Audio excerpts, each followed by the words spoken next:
Mais personne n'a intérêt à ce que l'Afrique se développe trop. Parce que si elle se développe demain, imaginons que l'Afrique développe son industrie, comme l'a fait la Corée du Sud, un pays qui était, il y a 60 ans, aussi pauvre que le Mozambique. Si demain elle se met à fabriquer des voitures, si demain elle se met à raffiner son pétrole, si demain elle se met à produire à transformer à faire de l'agriculture et transformer ses produits agricoles, ben, elle va plus acheter nos importations. Et donc, on n'a pas intérêt à cette situation. On n'a pas intérêt. Donc, la volonté des pays riches, fait de la géopolitique aujourd'hui, hein, partout, on voit bien, elle n'a pas intérêt à ce que ces pays se développent. C'est réel. Le Congo-Brazzaville, à plus de 90%, il exporte que du pétrole. D'accord ? Ce pétrole est produit par qui ? Est exploité par qui ? Par des compagnies majoritairement privées.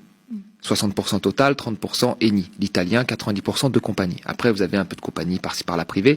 La compagnie publique des pétroles congolais, elle est incapable de faire un forage. Elle est incapable d'exploiter l'ensemble de son pétrole. Elle récupère une partie de l'argent, mais elle est incapable de l'exploiter.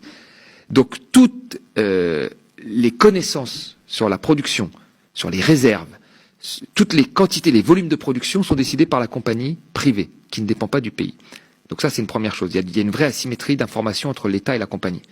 Les prix de leurs biens, 90% des exportations, donc du pétrole, le prix n'est pas déterminé par le Congo. Il est déterminé par les marchés financiers. Donc quand il y a des situations de géopolitique tendues comme là, il se passe, les prix augmentent, ça leur profite. Quand le prix est à zéro, comme dans la période du Covid, il n'y a rien qui rentre. Il n'y a rien qui rentre.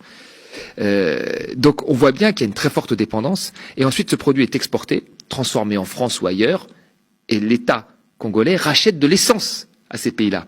Donc la réalité, c'est qu'il faudrait qu'il y ait une industrie qui puisse transformer cette production sur place, et c'est celle-là qui créerait des emplois, des raffineries, de la distribution, etc.